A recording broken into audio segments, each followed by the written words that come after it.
Hello and welcome to the One Stop Co-op Shop, your one stop for co-op news, reviews, and playthroughs.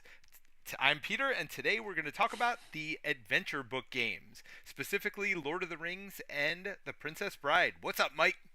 Hey, how's everybody doing? Take two. Yes, so for those of you who weren't here the first time, we've had some audio issues, but everything seems to be good now, hopefully.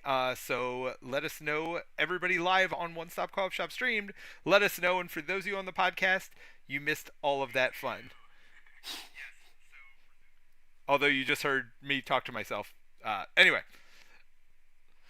all right. So, Mike, let's talk about some things we're thankful for right now, which are our patrons. Oh, yeah. Oh man. we, Hold on. I got it. Okay. I think we're okay. Yeah. So I put them for disclosure. The first time we did the podcast, I moved the patrons that I was thanking into the already thanked pile, and then I had to find them again. So yes, we have a Patreon, patreon.com/one stop. You can go there to see exclusive videos. We have about 40 exclusive videos at this point. So a lot of content as a fun bonus and gift for you when you support us. And we need support because apparently we need to buy some new microphones. But uh, a few patrons to thank this week. Divided 123, Ark Elan, John Powell, Matthew Walsh, and Nicholas Hooley. All of you, thank you so much for your support, and thanks for everyone who subscribed to our channels, who helped us get nominated for the Golden Geek podcast this year. We came up as a runner-up along with Liz Davidson's Beyond Solitaire podcast. Amazing. And congratulations to, what is it, this game this is game broken? is broken. Yep. Yeah, congratulations to them. They were the winner this year. And yeah, you can support us by becoming a patron, patreon.com/one stop. You can subscribe to either the YouTube channels. You can subscribe to the podcast, leave us a review wherever you're listening, Apple or elsewhere. We support all of that. Or just come join our Discord. We have a link in every video and podcast episode. You can come and talk to us. Yeah, and I am thankful for all of you out there for putting up with us for the last 30 minutes. So for those of you who aren't watching us live, you missed the show. That is for sure. And nobody could hear the show because I had microphone problems and Mike had problems because I have a new computer and we're trying to figure it all out. So thank you everybody for being patient. And Matthew Rose says you both sound good now. So that is the important part. Is that we're sounding good. Nobody said we're looking good, but that's okay. We don't need that. That's why we do podcasts. So Mike, what you been playing, man? I'll keep it real fast because I already went through this once. Lords of Ragnarok, new Awaken Realms area control battling game. We had a okay competitive game, got a few rules wrong, but I've been playing it solo, have a playthrough and a review coming soon. I think the solo is actually really fun. It's a nice automa that the team, along with David Turksey, designed. And then does it feel different from game to game, and do all the strategies feel viable? Because the big thing about like Lords of Hellas and Lords of Ragnarok is like there's multiple ways to win. You could win by defeating monsters, you could win by controlling area, you could control these like very certain points. So have you experimented with that, like trying different ways? Yes. So first of all, the nice thing is there's 5 leaders in the game, and each has their own automa side. There's only 3. Basically, they have 3 strategies they can go for that will change up kind of how they play a bit throughout the game. And not just a bit, like it changes the actions they take pretty significantly. So there's some variety there. And then, are they all viable? Well, you'll have to wait for my review to hear kind of the full discussion. But in short, it's one of the things I'm a little bit mixed on about the game. It does feel like basically when you're getting close to like winning, it triggers Ragnarok, and then you have to win within 1 turn. And I feel like that happens a bit too frequently in my plays. It feels like they don't really want you to usually get like kind of the real win, and they want to go to Ragnarok most of the time. And I kind of wish it would like wait a little bit longer so that me or the Automa could get like a different win. But that's, again, the full review, we'll get into it more. There's lots of good stuff, and that's like one of my maybe not so good things. And then I've been playing a lot of Valor and Villainy, which crowdfunded and that delivered recently. I'll have a play and review of that soon, but really enjoyed it. My son likes it too, which is what I was hoping. One of the reasons I got it. I played through the entire campaign once solo already, so now I'm gonna reset everything and try to do it with my family. Reset everything again. Maybe give it to you, Peter, because it's like an unlockable game, but you can reset everything. There's no like legacy, like stickering or anything kind of elements. Nice. Yeah, and then a few upcoming ones. I just got the Star Wars deck builder. I've been looking through the fan made variants because it's a one versus one competitive game, but there's a whole bunch of solo variants on BGG, including some that are very highly rated. So I'm going to see if I like any of them. If I don't, I'll make my own. If I do, I'll do a video of one of them. But either way, I'll do a video at some point. And then I also just got an early copy of Expeditions, which is the follow up to Scythe, or at least like it's thematically related to Scythe, although it's a very different looking game. And I'll be doing a playthrough of that next week, I think. And then there's an embargo on reviews, so I won't have a review for a while. But the rule book has me really excited. Stonemeyer games, I like some of them, I don't like some of them, but this one, fingers crossed, looks like it could be cracking. Like, looks like it could be really good. So I'm we'll see how excited it to goes. try that. So we're definitely going to try that this weekend. So yeah, that's one that's got me excited too. Well, as far as I go, I've still been playing a lot of Marvel Champions, although I kind of disclosed a little bit to you earlier that I've been a little burnt out on it. There hasn't been a lot of new content lately. Mm-hmm. It's been at least 6 months, it feels like, since a big box release came out. It's the X-Men, which had a lot of people excited. Didn't have me excited at first, but the gameplay on the X-Men's been excellent. But it's weird. Like, I don't do much crossing over. I say that, but I did at Con of Heroes, so that's what's got me playing a lot more. I went to a Marvel Champions specific game convention a couple weeks ago now, and we did a podcast on it. So if you're an every week listener, you've heard that. But if you just come to listen to Mike and I, which happens, trust me, I hear it. I hear it all. Uh, so if you're just here for Mike and I went to this convention and we didn't just play Marvel Champions, but it definitely reinvigorated my love for the game, which had waned a little bit because there wasn't as many releases. I mean, the last big release I played at Gen Con last year, and it's almost Gen Con this year. That was literally the last big release, and the next big release will be Gen Con this year. So, yeah. So, I mean, I've been playing it every week for over 2 years now. I guess it's maybe even over 3 years at this point. So it's been a lot. So because of that, getting back into it and going to Con of Heroes really rejuvenated me, as well as I've started playing some more Lord of the Rings, which is a game that like was the precursor to Marvel Champions. I feel like in a lot of ways, a lot of the things are similar. You can only block or attack with your hero. Thwarting is very similar to questing, so there are a lot of similarities. There's some differences as well. But getting into that one has rejuvenated my love for Marvel Champions. I'm like, oh yeah, this is why Marvel Champions is better than Lord of the Rings. Uh, so while I've been enjoying my plays of Lord of the Rings and I've played further than I ever have. I mostly had stuck to the core box before now, but they have some pre-constructed decks, not only two in the core box, but there's four more you can buy separately, and I've really been having fun exploring those as well. And I think that's one of the things I'm realizing I love about both Marvel Champions and now about Lord of the Rings is just exploring these pre-constructed decks. It's kind of what I love about Keyforge too. You like get this deck, it's already built for you, and maybe you don't figure it out at first. Maybe you got to play 3, 4, 5 games to figure out its shtick or whatever. And so I've really been having a lot of fun with that. And oh yeah, my son and I forgot, I forgot the first time we recorded. Thankfully we had to record again because I've been playing a heck of a lot of Keyforge. Oh my gosh, that game is so great. And this newest set is probably my second favorite set of all time. Um, and it's funny because it was like there was one set I loved, and then the last set was fine, and then this set does something really neat where you have token creatures. But unlike most game where you get a token creature and it's just a 1/1 or whatever else like Magic, every deck has its own token creature.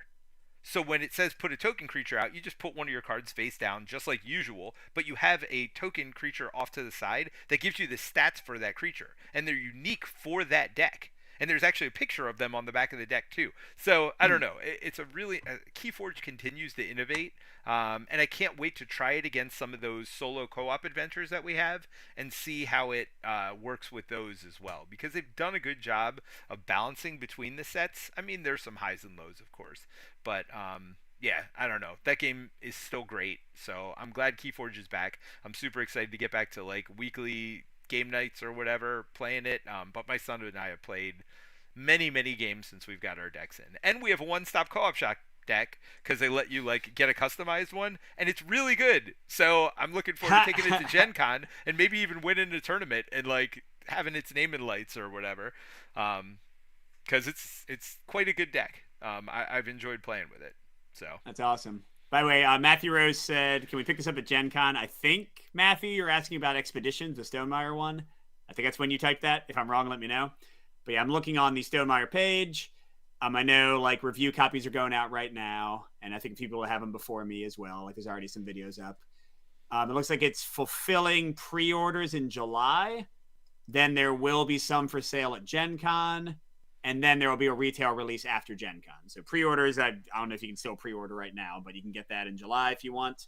I mean, I haven't played the game yet. I'm just basing that I like it. Oh, can we pick this up at Gen Con? Lord of the Rings? I'm sure you can pick Lord of the Rings up at Gen Con. That's out. Lord of the Ring card game? Yeah, no. So this is not a new game. This game is over 10 years old now. It's the Lord of the Rings living card game. Or is it living card game?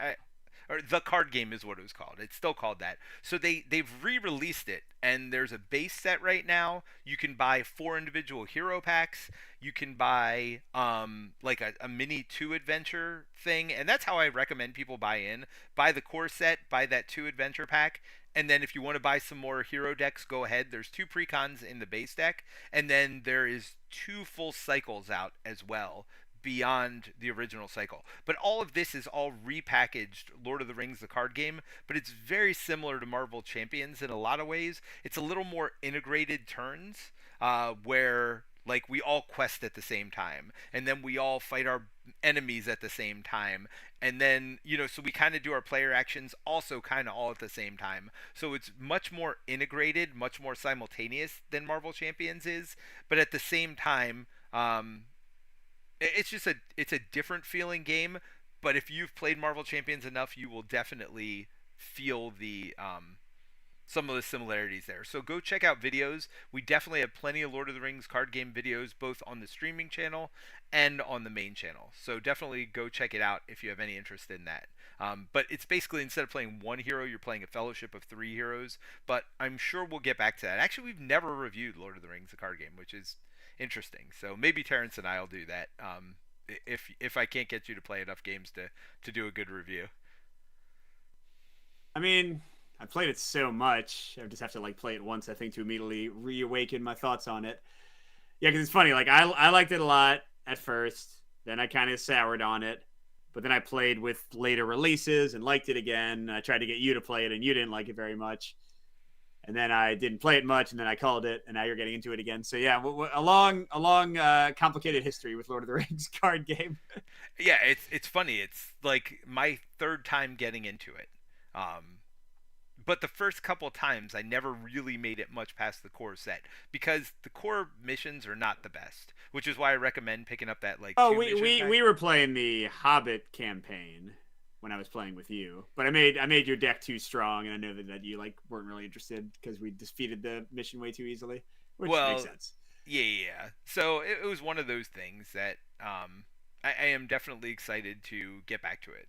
But yes, so that is not a new one, but we've made these people wait long enough.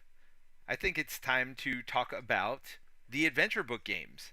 And I will quickly go over the theme. One of them is themed based on The Princess Bride, and you are playing the Princess Bride movie, basically. The other one is based on Lord of the Rings, books and movies. More movies, I would say, than the books. And yes, you're basically playing the book and the movie. And that's it. If you want, I can quickly go over mechanics, only because I have the quick reference card in front of me. Or do you want to do it? Yeah, you go ahead. I haven't played it in a bit. Okay, so first thing you do on your turn is, so it's going to be, each player is going to get their own turn, and you have objectives you have to beat for each chapter that are different, and you don't control any one character, you control all the characters. So at the beginning, you can move up to 2 spaces between the characters. So you can move 2 characters 1 space, 1 character 2 spaces, so you can move some characters. Then you do what's called the storytelling step. You have 4 actions that you can take during that, but you can do them in any order as much as you want. You can discard any number of cards to move the character that number of spaces. You can complete challenges, which it'll say Buttercup and Wesley need to be at the farmhouse, and you need to discard a green and a red card to complete the challenge. So you'll be doing those challenges. You could play special cards, which, if you think about Pandemic, those are the cards that like break the rules. It may say draw 3 cards, or have somebody draw 2 and or draw 1 and hand 2 to a different player, or something like that. They're just cards that break, or skip the enemy step, the plot step for the turn or whatever. So those are special cards, and then you can trade. And this is a key one, but we'll get into it more in the play, where you trade a single card with another player. So that way it's not like Pandemic where you have to be on the same location, anything else. You just literally say, hey, I need a green card. What would you like from my hand? Kind of thing. So after you do that, it's like a lot of cooperative games at this point, you're going to draw two cards from the good deck, the story deck. There is no bad stuff in there like Pandemic. Then you draw a plot card, which is the bad card. These cards are just numbered 1 to 15, and each mission will have its own like what those cards do, but it's the same deck of cards each time. And then you're going to discard if you have 6 or more cards, and then you're just going to keep doing this until you completed like all the quests. In the mission, and that is it for the theme. So, Mike, why don't you go over what we talk about, our top 5 points, and get into your first one?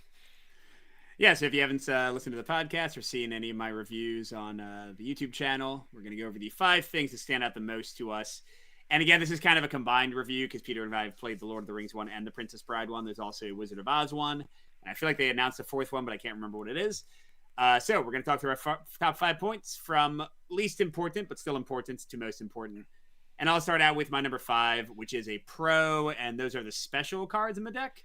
So you have these like kind of better cards that in Lord of the Rings like kind of represent more characters and items from the books, whereas in Princess Bride it's more like funny quotes, like "everybody move," like that kind of thing. Anybody want a peanut? But anyway, So the special cards, the cool thing about them is they have like a special power, like they can be a wild, or they might let you move a whole bunch of characters, or like delay the plot deck draw, or something cool. But a fun thing is that after you get them in a single scenario, because this is technically a campaign game for Princess Bride, it's 5 in a row, I think, and for Lord of the Rings, I think it's 8. But they're very short. You can play like 3 of them in an hour or an hour and a half. So when you get them, they permanently stay in the like general deck. So what I would compare it to in terms of more fun, it's more fun than Pandemic Legacy, because Pandemic Legacy, you have the events just like in regular Pandemic that are helpful to you. And the better you do in the campaign, the more they take away from you. Like in Pandemic Legacy Season 0, I thought that was kind of interesting. Whereas in this one, you always get cooler stuff, and these cards will keep coming back. So they're not that amazing. Their effects aren't that unique and different. But I don't know. I just like the fact that your deck is kind of upgrading as you go, and that you get like cooler and cooler powers coming out more frequently. So fun little mechanic for my number 5. Yeah, and my number 5 is specific to the Lord of the Rings game, and that's why I kept it down at number 5. And that is the corruption track. So Yeah. you have these cards called the One Ring cards, and they're basically wild cards. You can use them for any color.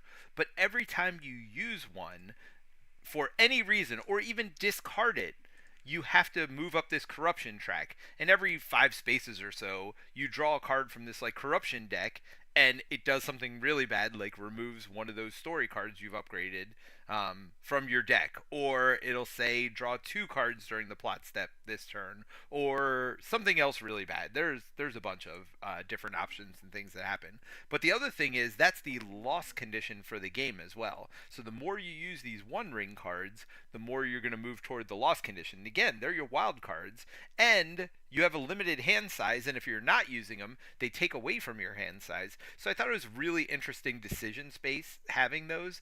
The other thing about those cards is every mission has like One Ring powers that you can use them for as well. So there'll be something very powerful for that mission, but then you're again moving up this corruption track. So I thought it was a good upgrade over anything that the Princess Bride had. The Princess Bride had wild cards, right, Mike? Sorry, my 7-year-old was just talking to me. Yes, the Princess Bride had wild cards, but they only came out of the special card deck that I was just talking about. There were no like consistent wilds like the One Ring cards you have in the Lord of the Rings one. Yeah, so it made it more gamery. That little thing, that little change made it the decisions harder every round. And again, if you're not using those ring cards, then they're just clogging up your hand size. You can't even discard them, because if you discard them, you take corruption as well. So I thought it was really thematically interesting, and it made the decision space a lot harder. It's almost like you have to figure out how to pass them from player to player, so nobody actually has to play them during your one pass per turn. You're like trying to like not. It's like old maid or something like that. Like Yeah.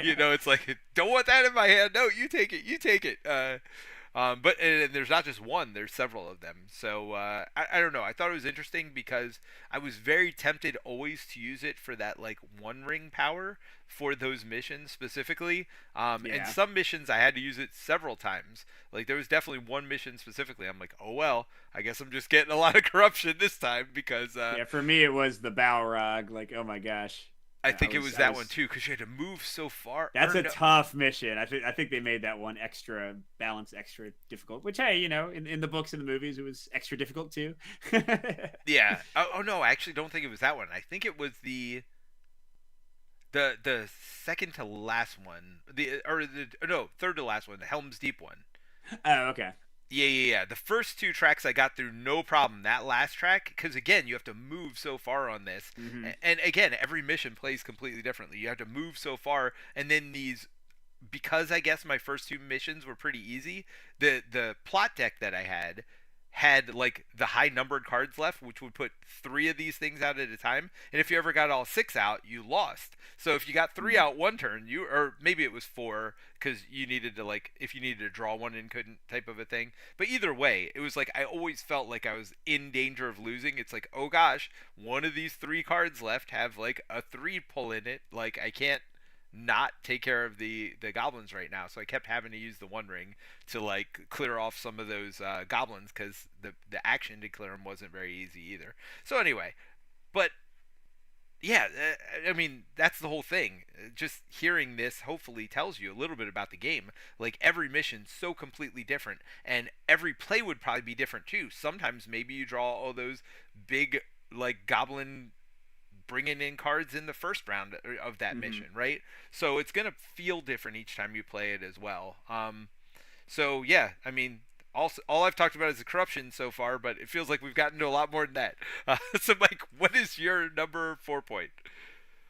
My number four is the thematic integration because I don't know about you, Peter. The whole reason I picked these games up was because my kids watch Princess Bride a lot, and I love Lord of the Rings a lot. So the idea of like a family friendly game that would kind of like live through those things in a cooperative way seemed really fun to me.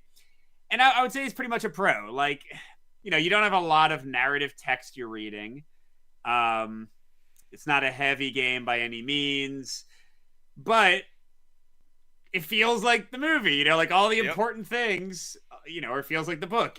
All the important stuff happens, and all the important characters show up, and they have the quotes you remember and the quotes you love, and the art is good. Like it's not movie stills. It's like art pieces done from the movie stills, but it still like looks kind of good. I don't know.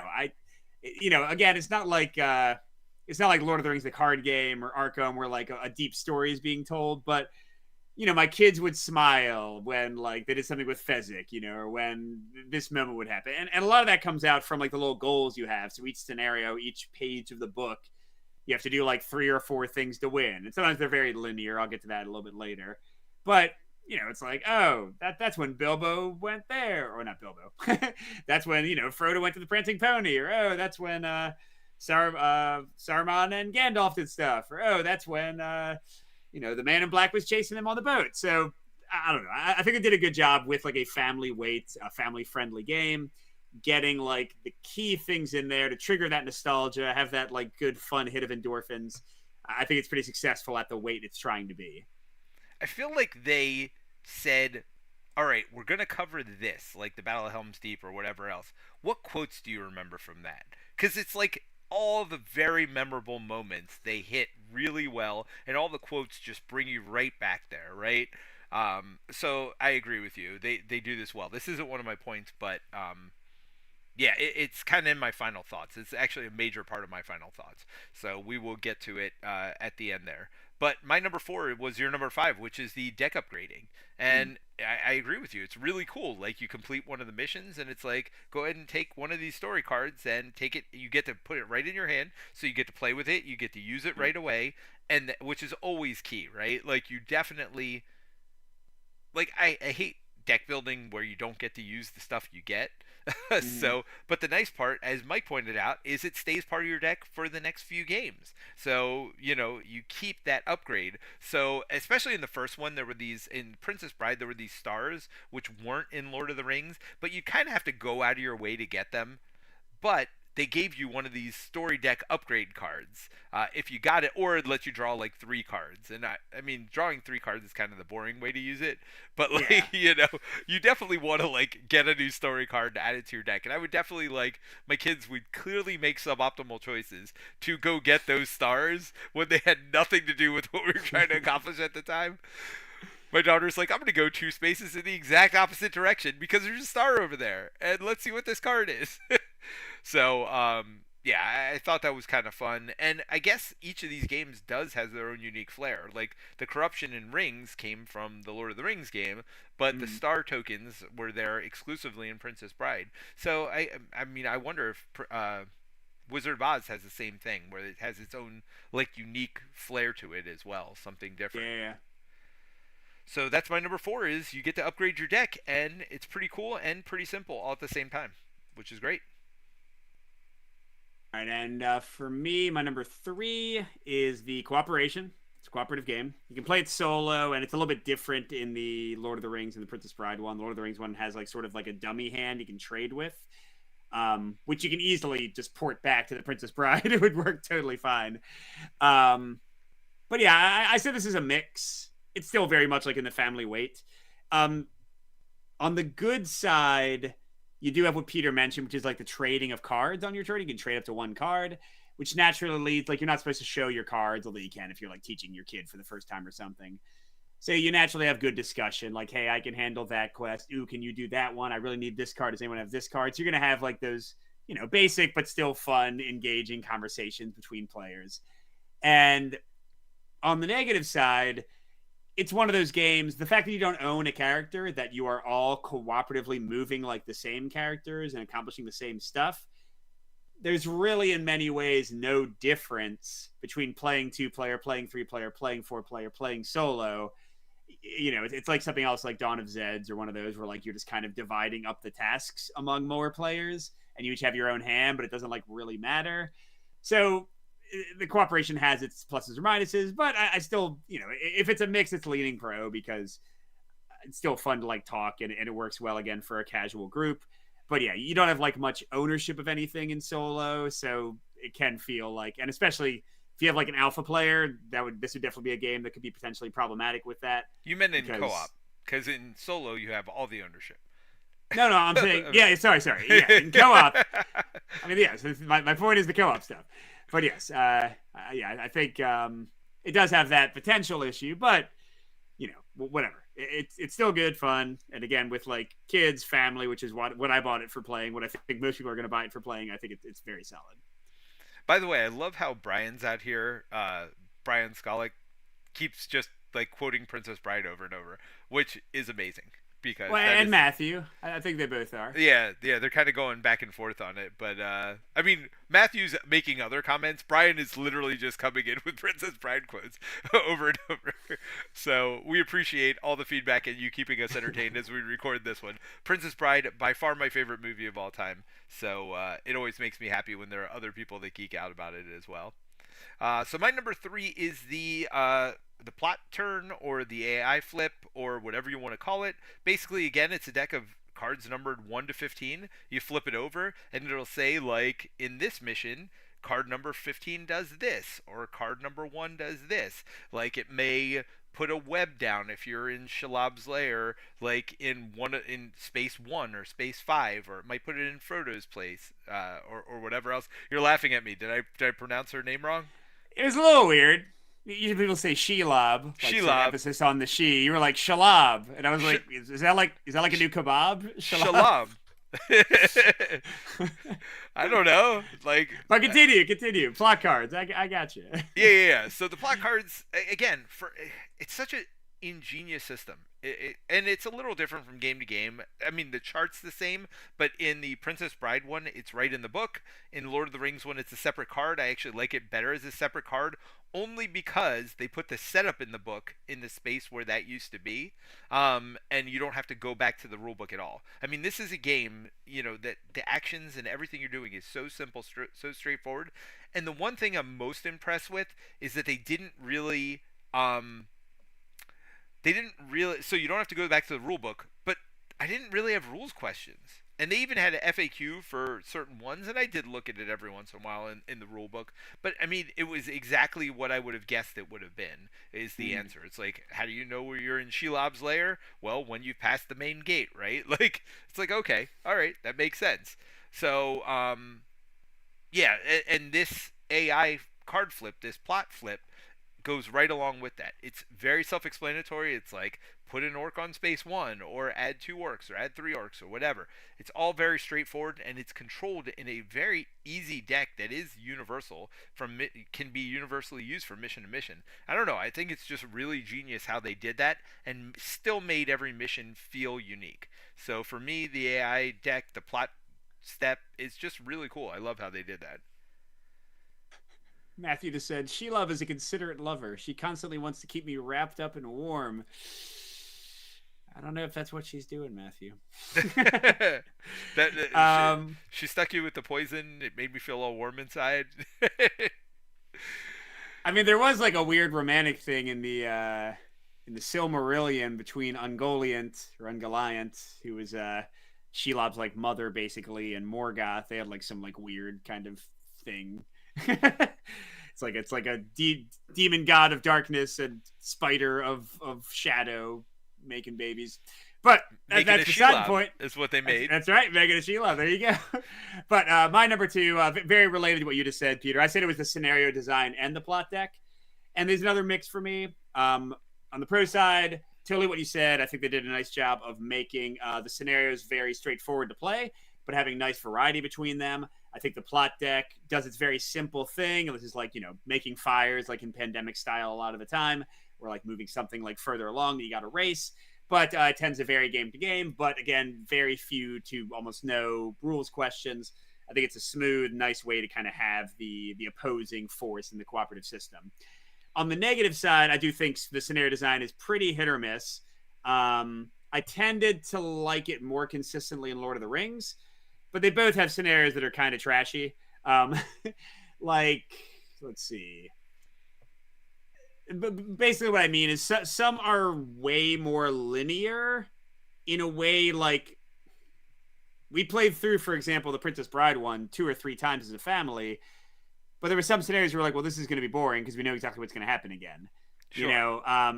So like good example is the third Princess Bride one. You're climbing the cliffs of insanity, fighting Inigo, wrestling with Fezzik, outwitting Vizini, going to the fire swamps. Cool. Or maybe that's the second. That was the third scenario. Oh, there must be 6 scenarios in the Princess Bride. I think there is 5 6 before. There's Yeah. Because I was about to say there's definitely 6. But yeah, so that one, it's literally a track. So there's like basically no choice in movement whatsoever. And it's literally just the luck of the draw. Do you get the correct icons when you need them or not? It couldn't be the easiest scenario. It can be the hardest scenario. That one's like a complete failure of design, in my opinion. Like, there's nothing interesting about it. Once you play it once, you never need to play it again. It's basically skippable. And there are elements of shut up. There are elements of that in some other scenarios, but it's pretty rare. Generally, they did a pretty good job. So again, like, it's kind of a mix for me, but for a lightweight game, I'm generally impressed by the variety they managed to put into like this very simple system. All right, they're literally just making jokes that entertain themselves out there. I see it. Brian says, "I hear Shelob has her own website." Shelob. Shelob. You know what it really sounds like? There's things called shillelaghs. You ever heard of shillelagh? Isn't that an instrument? No. So a shillelagh is a like a walking stick that could also be used as a cudgel in like ancient Ireland. Okay. I'm not ancient. They still have them. Yeah. So Shelob, shillelagh. I'm just kind of thinking I'm in Ireland for a second. Nice. All right, so my number 2 is that every mission is a unique puzzle, and that's a lot of what you were talking about. Every mission feels unique. I'm going to disagree with you. I hear what you're saying. I understand what you're saying that they're repeatable, or not as repeatable because it's more linear. But I don't know. I feel like every mission, Lord of the Rings is much better. It's Oh as yeah, yeah, far that's what as I'm saying. as far You're as not going to argue difficulty for that. goes. You're not going to argue for that third mission of Princess Bride, are you? I That's mean, that's a I it's a, still enjoyed playing it. Like, I don't know that I'd play it 2 or 3 times, but I don't know that I'd play any of these missions 2 or 3 times. I didn't find any of them that difficult, right? It's not well, that but kind of a but game. the best ones have like varying focuses, like the Casa Doom scenario for Lord of the Rings. Well, you got to kind of focus on Gandalf, but you got to kind of focus on getting Frodo along, but you got to kind of focus on killing the orcs, and then you got to kind of focus on killing the troll. Like there's some in most of the scenarios, there's a nice separation of objectives, and then every once in a while they just come out with ones like, and you just do this, and that's it, and it's definitely more prevalent in Princess Bride, which we'll get into Well, final sure. thoughts. So I'll stop. I'll stop. Which was the first one? The bigger problem I had with Princess Bride was the graphic design. I couldn't always tell what was a space and what was not a Oh, space. that's definitely true. That was a common complaint. I think they did better with that for Much Lord of the better. Rings. No, Yeah, much better. Like Lord of the Rings, you could always, well, at least I could always tell, and they always had like dotted lines between the spaces, so you yeah, knew how to yeah. travel between them. Yeah, no, Princess Bride was definitely the earlier version of this. I would hope that they would go back if they did a reprint of it and like kind of clarify some of that stuff. But you're yes, I, I guess I would say that the unique puzzle for each scenario, you're right. Some of them are much more unique than others, and some of them have you divide your attention in several different ways. But at the same time, I guess this is my number 2 point, so I should be arguing stronger for how good this is. But at the same time, I don't know. The unique part for me was that I was playing out these stories. So, it really didn't, bother me even when this scenario was straightforward like that one. I don't know that I would say they're skippable. None of them are skippable because, again, I don't think there's definitely different degrees of difficulty, but I still found them all Mhm. fairly straightforward and fairly easy. I don't know, but maybe it's also because we've played a lot of cooperative games as well. So that might be a jaded Sure. thing where like none of the missions seemed that hard to me, so it didn't bother me if it was linear because like I don't know, I just kind of figured out what to do anyway. It's like it always seemed straightforward to me what I should be focused on. Mhm. But in the same way, like I enjoyed playing and I enjoyed doing the puzzles. Yeah. So, yeah. So my number two, unique puzzles, unique missions, whatever you want to call them. All right, Mike, what's your number one? It's another mix, and that's just kind of like the basic what you're actually doing on your turn, the card play, and the movement. Um, and I think it goes from a mix to a full pro if you're playing with like younger gamers or like with families. Because there's not that much to think about in the card play. The thing that I do think is really cool is that you can discard cards to get extra movement, and that is an interesting choice. And then like also when do you trade? Like when do you save cards for like an upcoming mission, but you're not on it yet? I think there are some cool things there, and this might be almost all the way up to a full pro with the Lord of the Rings because of the exact same thing Peter mentioned. I think the One Ring cards drastically make the system more interesting than it is in the Princess Bride. Um, but yeah, at the same time, there's a lot of card luck in what you draw. Sometimes you're just like kind of waiting for cards to come out. And as we talked about in our Putting Out Fire podcast episode on Ares Expedition, I don't like it when you're like literally just like at the kind of behest of the cards. You're just waiting until the right icon comes out. Now, it's not too common, and again, even less common in Lord of the Rings because you got the wilds. But yeah, the card play is fine. The core stuff you do on your turn is fine. It's very quick. It gets out of your way. You tend to be involved with the other players and talking. The plot card takes like 10 seconds to resolve or less. So yeah, generally it's good. It's the exact thing it needs to be for the wait, but at the same time, it's not really that interesting or deep, and that's fine. I don't think it should be. Yeah, my number one is the teamwork. So, I know a couple people have been talking about the solo out there, and I'll talk about the solo as well because Lord of the Rings I played through almost exclusively as a solo game. Mm. Most of the missions I did solo there, and I think the solo system works well there. So in Lord of the Rings, you have a hand of 6 cards that you can just freely trade with throughout the course, or what I called them the one ring holders. I would just keep trading my one rings over there. So I would like to play through Lord of the Rings again as a cooperative game because I do think it might be harder because you have to use those one rings. You can't just like, you don't have a hand of 6 cards that you could just like, pass them off to throughout the course of the game. But I actually think the teamwork's pretty good because, as Mike kind of pointed out earlier, you're not only thinking about what you need to do on this turn, but you really are thinking 2 or 3 turns ahead. It's almost chess-like in that way. It's like, Dude, do okay, not call it chess-like. Give me a break. simmer down there, The Mike. fact that you have to remember that you might want to use that card that is obviously for the next quest a couple turns later does not make it chess-like. No, but like if I have to trade with like the second player or the third player, I'll go, okay, like do we think we can get there by your turn? No, let's go ahead and be safe and put it over here. Like there is a lot of at least for me forward thinking or like okay, we'll be able to get to this spot on the next turn. You need green and red. Do you have either of those? No. Okay. Well, I got a green I can get to you. And then the third player's like, okay, I got a red. All right. Well, while it's my turn, I'll trade you the green on my turn. Yeah. And then the next person can trade red. So I do think there, especially in cooperative, there's a lot of like, you have to do forward thinking because you only get that one card trade a turn. And as simple as that sounds, it really does lead to me, most of the strategy in the game.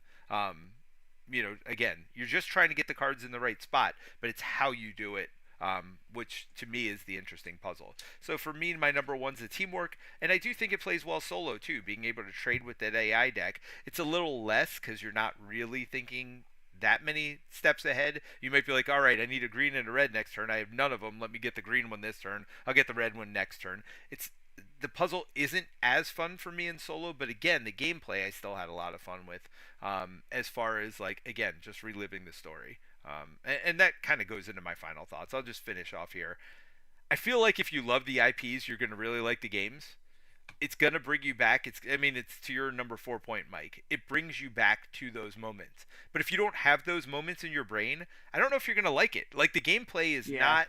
I don't know that there's enough there as a game that if you don't love the IP, that you're gonna love it. I mean, it's funny because in the original Princess Bride game, they had like the names of all the characters stamped on the bases. You couldn't really read them or see them anyway, but at least like if you didn't know who they were, it'd be kind of easier to figure it out. They don't even bother in Lord of the Rings. They're like forget Which it. I find incredibly frustrating because those hobbits all look the same. Like that's super Yes. annoying to me. Oh, I just remembered Merry is yellow because he's Merry. Like I think of yellow as a Merry color. Like Frodo's obvious. He's the one with the dagger. Yeah. Frodo's obvious. The other three are the annoying ones. Yeah. So I actually had Samwise wrong for a very long time. I think I was using the red one for him, but whatever. He's the green one. I figured it out. Yeah. So, but 90% of the time it doesn't matter anyway. And if there is a mission that it does matter for, you just pull out the rule book like, oh yeah, I need to get the yellow one over here. The yellow hobbit, right? So I think if you are a fan of the movies, these are just super fun to do, especially if you got kids, whatever. Like for me, my kids like Princess Bride, but not as much as I do. But playing the game, they were quoting the movie. And it's like, maybe you like the movie more than you think you did, right?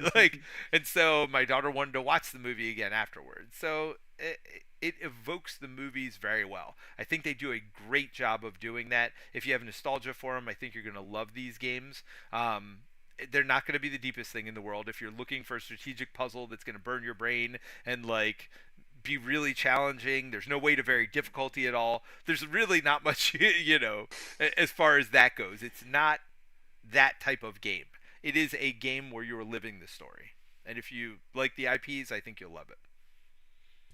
Yeah, I pretty much agree with all of that. I would say I think the Princess Bride is not as good as the Lord of the Rings in like the scenario design and that kind of stuff. It does like kind of show that it was the first iteration of the system. Yep, I agree. So if I love the Princess Bride, if I didn't have kids to play with or like my wife who's a more casual gamer to play with, I would never buy that one. I don't think there's enough there, even if you like the Princess Bride, for like a solo gamer to be interested in more than one play. Now, although it's super cheap, so maybe it's still worth it just even if you're going to play it a few times. The Lord of the Rings one, there might be enough meat there, but there might be enough consistency and kind of the fun that even if you don't have like lighter gamers or a family to play with, that it might be worth it. Interestingly, Peter, you reminded me why I ended up not liking the official solo mode for Lord of the Rings. So I ended up for both ones when I was playing solo, just two-handing it, and I found that much more fun. Because I didn't like that, as you said, in the official solo for Lord of the Rings, you just basically have like a ring holder. You know what I mean? Yep. I found having to actually grapple with those and like balance them in your play between 2 hands or 3 hands, or like, even if you're playing solo. I found that to be more interesting. But yeah, I think they're a fun experience. The price is right. You can pass them on to somebody else after you're done. I do think the Lord of the Rings is definitely the better one to go for, but my kids were certainly more into the Princess Bride. Like, they've seen Lord of the Rings movies a little bit. We've read like some of the Hobbit to them and stuff, but they just don't have the kind of like passion for that one as much. And also, I mean, I don't think the Lord of the Rings leans into that fun element as much, which makes sense because the Princess Bride is clearly a much more like kind of whimsical IP. But like the Princess Bride one has those fun quotes like on the quest and on the cards, and it's such a quotable movie. Lord of the Rings, like, they have quotes, but it's like, except for some of them, like "You shall not pass." It's like, hey, look, a path to mushrooms. It's like, well, I get that because I've read all the books like 50 times, but my kids don't give a crap. So yeah, I think Princess Bride definitely the better family one. But if you like care at all about like somewhat deep gaming, Lord of the Rings is by far the way to go. Yeah, and Brian agrees with us. He says, I think Lord of the Rings improves this. Excuse me, I lost my breath. Improves this on the system. It'll work well for the other IPs as well. And then Brian also says, my issue is that the solo mode in the Princess Bride. So I don't even remember. I didn't play Princess Bride solo, but it I works think fine. it's just multi-handing. Okay. I don't remember anymore. But either way, yeah, it's whatever. For anybody, you can try out the solo mode from the Lord of the Rings. You could even back map it to the Princess Bride. But personally, I think dual handing for solo is better. I think it better shows what mechanical intrigue is there. Like Peter was mentioning, the trading between hands is kind of the more interesting part. So I personally like that. So Matthew asks, the first time we played Lord of the Ring, Princess Bride, we had our cards face up. Do you recommend it for Lord of the Rings as well? I always played cards face up on the table, honestly. Yes, it could lead more to alpha gaming, but at the same time, I mean, it is what it is. It's kind of a lighter game. I mean, I would say if you do it for Pandemic, you should do it here too. If you don't want to, maybe it's a little more deep and strategic, but it also makes it take longer, right? Because you're just like, do you have a green card? How about you? Do you, you know what I mean? It's like, anybody have a green card? I mean, here's my big thing. Like a quick litmus test for whether you are alpha gaming and don't realize it. If you check yourself during a turn and you realize you're like, hey, you're going to be that green card, and then I'm going to give you that yellow card, and you're like pointing at everybody's cards and just talking for them, maybe put your cards back in your hand because you're probably alpha gaming and you're probably taking away some of the potential cooperative fun of the game. So yes. If that's happening, I would keep your hands in your hands.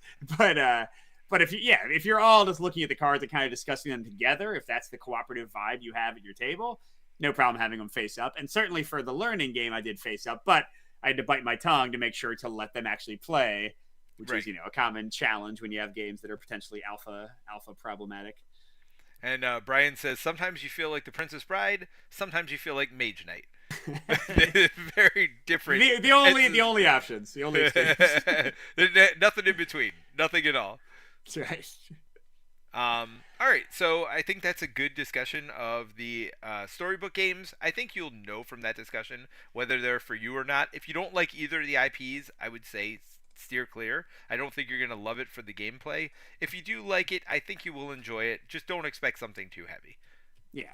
And if you want to see, I didn't do a video for Princess Bride, but I did the first 3 scenarios, I think it is, up to Khazad-dûm, all in one play video because they're so quick. So you can go on the main channel and see it in action if you want to kind of get a feel for the strategy. And I think in that one, Peter, even the same thing I was saying, I think I played the first and maybe the second scenario with the official solo. And then I was like, this is stupid. And I switched to like dual-handed for the third solo scenario. I only played the official way. Now I want to go back and play it again through. And that's the other thing. Like, the way I was originally describing it to Steve, because he asked me about it earlier, is I was like, yeah, it's kind of like an unlock game or whatever else. Once you've played through it, you've played through it.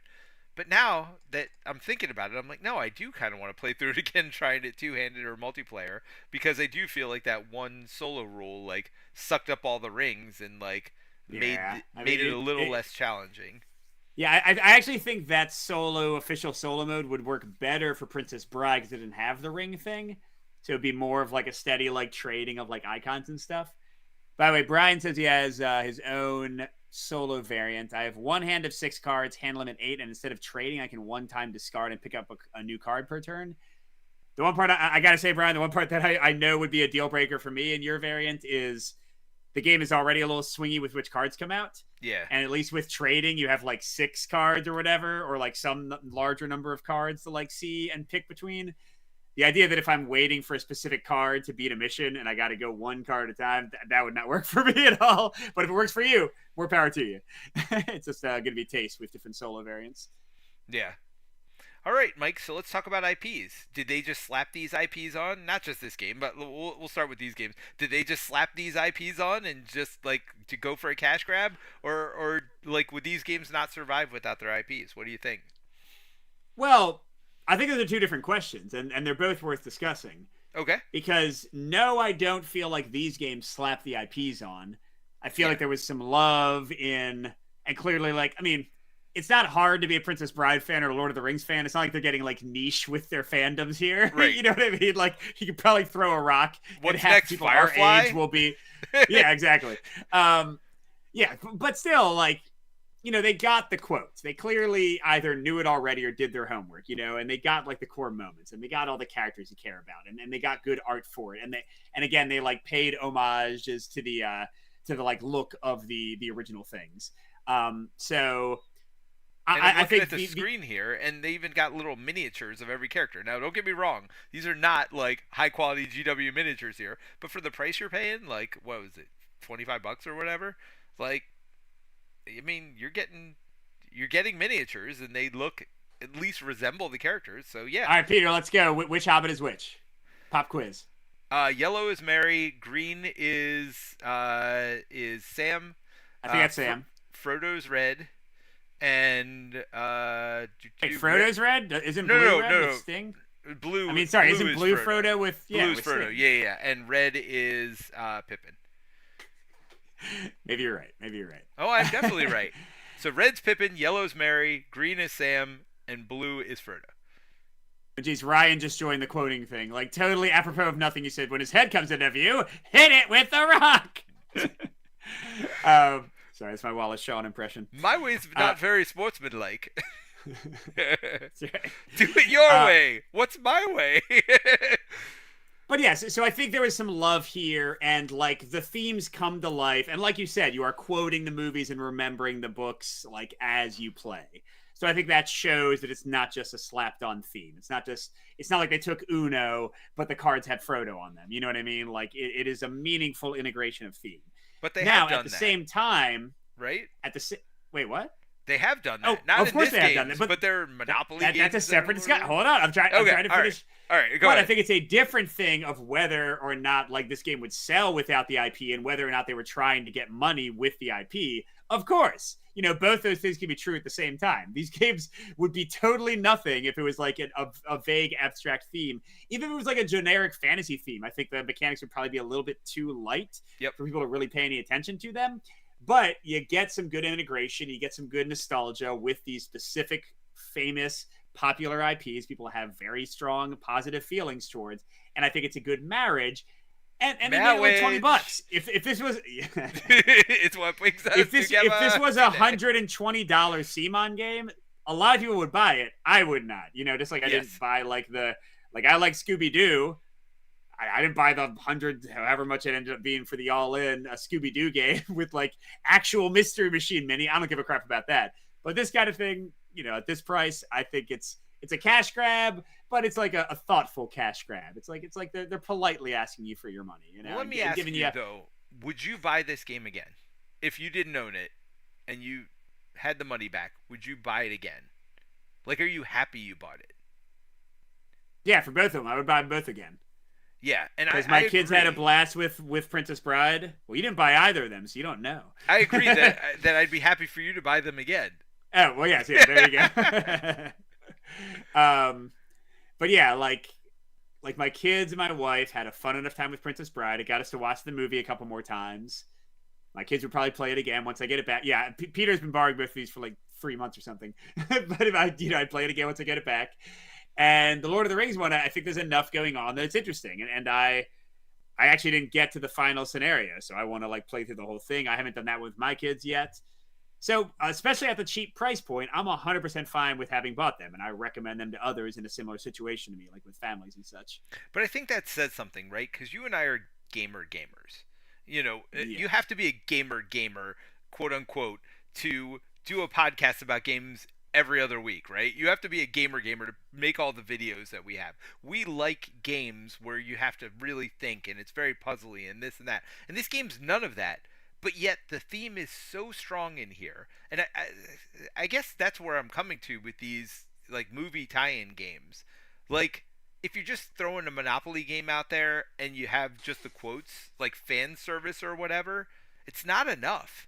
Like, if you're going to do a game, even if they don't have the best mechanics in the world, if you do the theme right, I think you're going to make a lot of fans of your game. And especially because it's so light and so easy to get to the table and it doesn't take too long, right? If this game took an hour to play each mission, I'd feel very different about it, but it doesn't. So, yeah, I feel like they hit a lot of right notes with this game, and I think that is a lesson for me in IP games.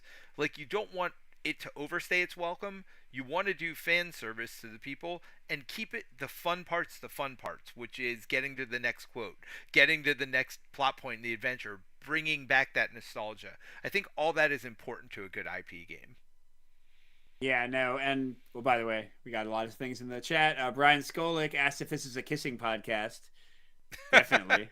That's actually One Stop Coffee Shop After Hours. Wait for the good stuff. We'll be right back. And then Matthew was talking about an Edward Scissorhands game. I love that movie too. That'd be very cool.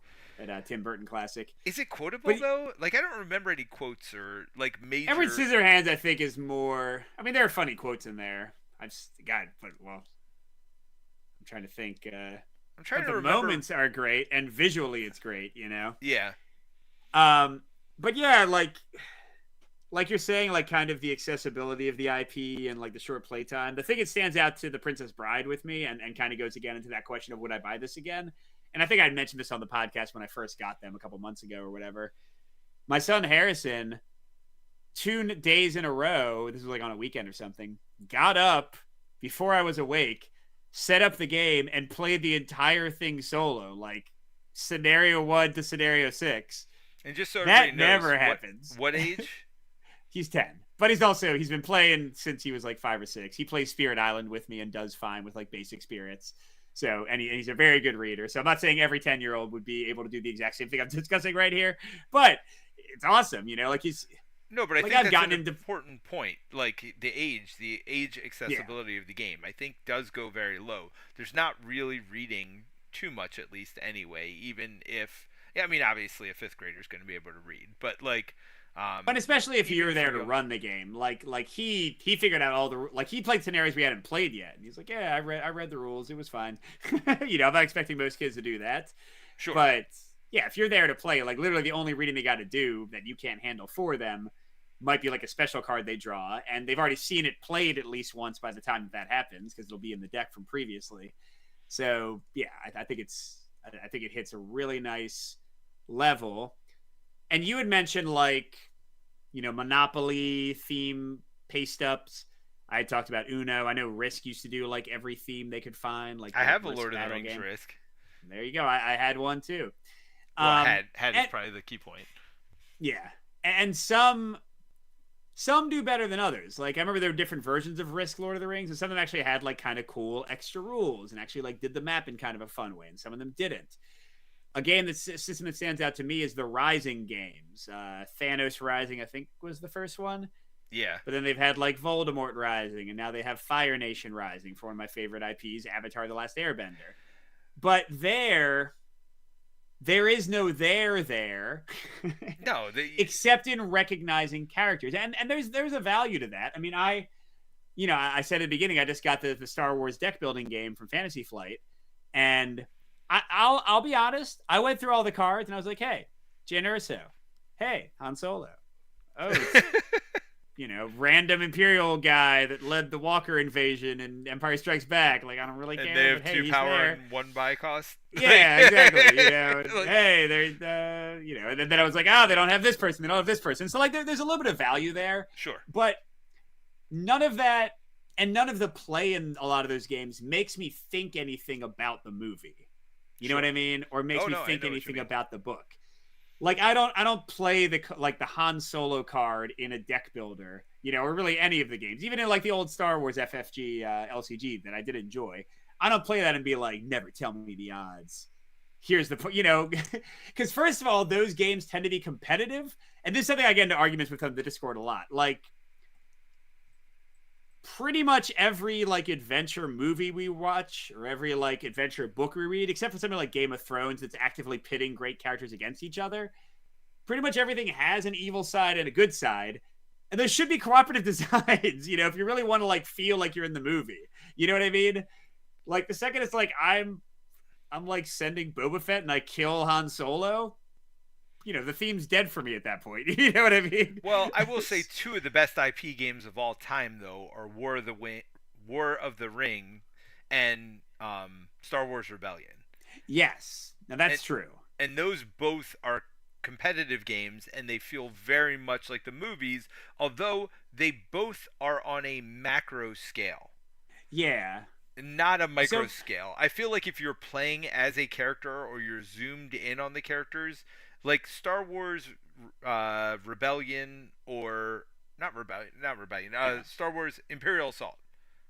Well, that one's weird because they like kind of went on their own stories with their own characters, right? So I don't know, but yeah, Yeah, I was just saying I don't know that I get the same feeling out of that, like Star Warsy feeling, especially because it came right after Descent and the mechanics are very similar.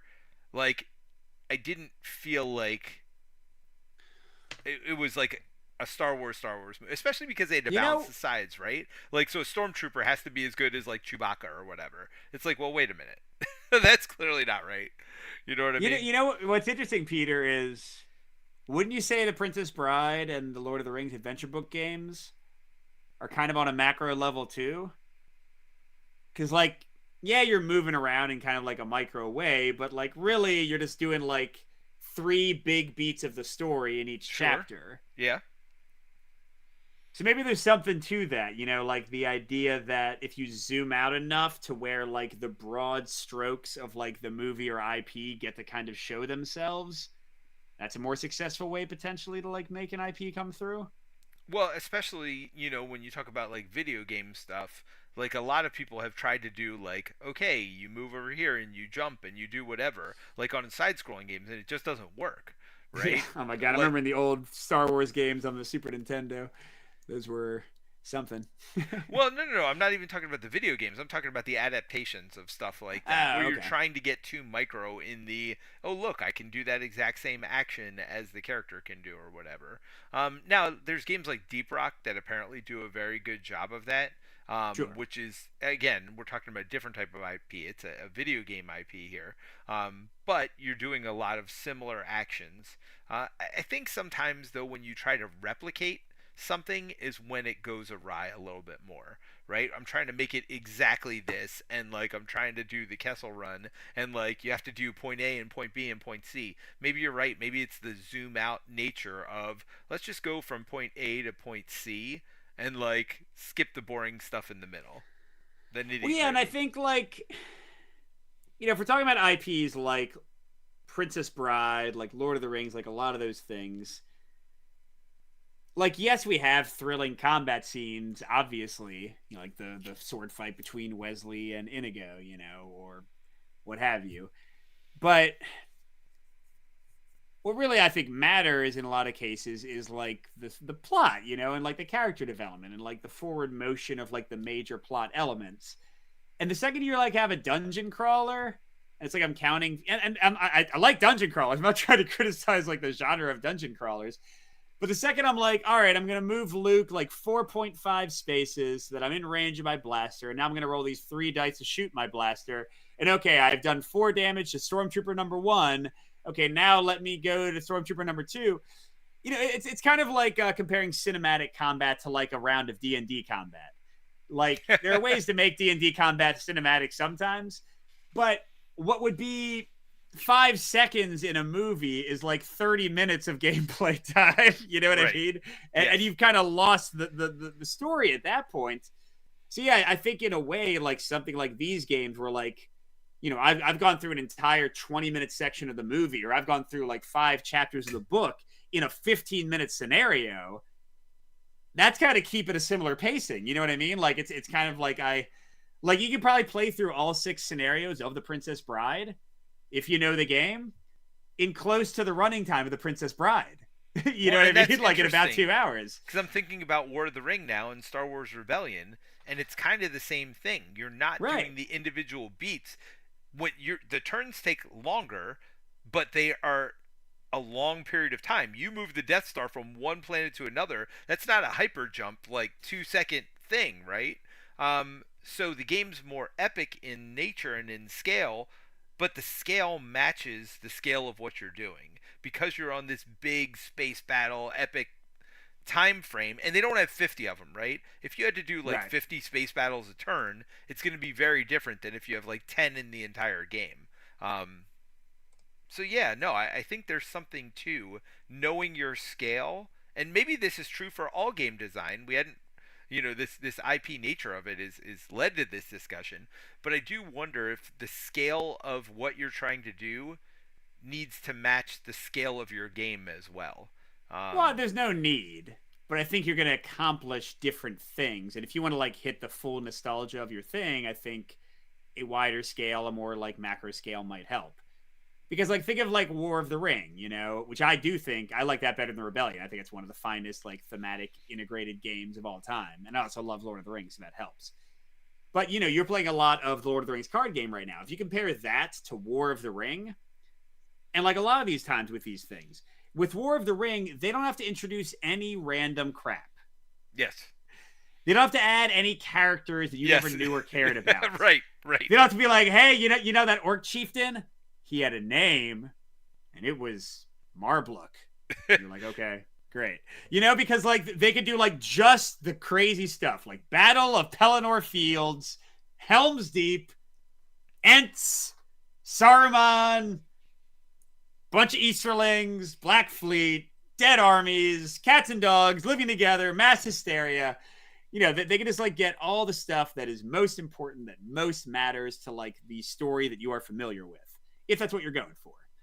Whereas, yeah, the second you're like in an Imperial Assault scenario, it's like walk through 5 rooms of random hangar bay, shoot 15 stormtroopers. Now here's this Imperial officer, but we gave him a name because he's a boss. Right. You need to have a boss, or like, or Lord of the Rings, the card game. Like I said, they'll be like, here's a hill troll in the forest, or even when it's like the IP ones, even when it's the Hobbit campaign, the Lord of the Rings campaign. It's like we gave this guy a name. Like technically that name's in the appendix somewhere, so it's real, or it's not, and we made it up. But who cares? Because we needed more people in this one, and now it's here. And you got to fight 20 orcs now, and Gimli died. But still, it's okay.